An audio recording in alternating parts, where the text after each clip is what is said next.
अध्यक्ष महोदय, बहुत छोड़ डाला था आपने कि भी हिमाचल प्रदेश में हम तो कर्मचारी हितैषी है।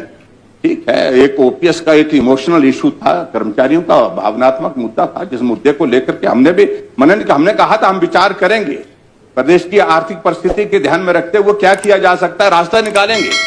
लेकिन आपने कहा कि कैबिनेट की पहली बैठक में ओपीएस लागू होगा, ओपीएस लागू होगा।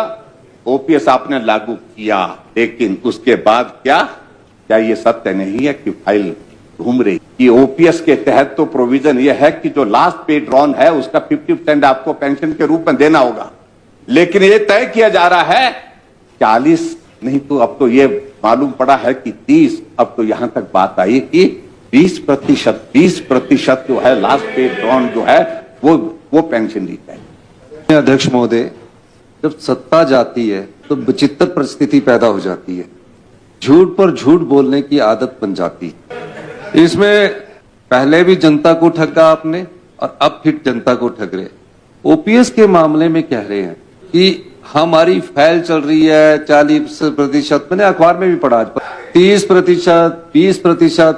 हमारी सरकार ने सरकारी कर्मचारी और अधिकारी जिन्होंने हिमाचल में विकास की गाथा लिखी है, मेरे हर शब्दावली में ये शब्द जुड़े हुए हैं, उनको जो ओपीएस देने का वादा किया था वो हमने लागू किया। तकरीबन 4500 लोग जो ओल्ड पेंशन स्कीम के तहत पेंशन पा रहे हैं और ये ओपीएस लागू होने के बाद किया गया है।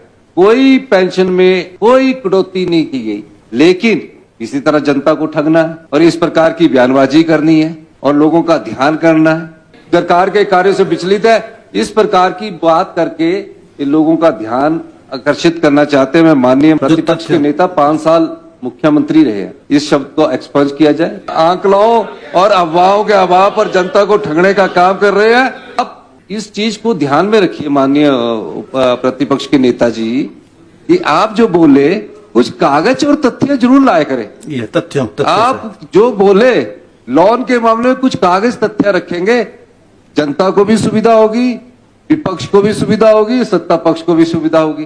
ठीक है, तनाव रहता है आपकी कुर्सी पर, तो उस तनाव को थोड़ा आराम से रिलैक्स कीजिए और कोई फैक्ट्स आपके पास नहीं होता और आप ठगने के लिए अलावा और कोई काम आपके पास नहीं है। धन्यवाद।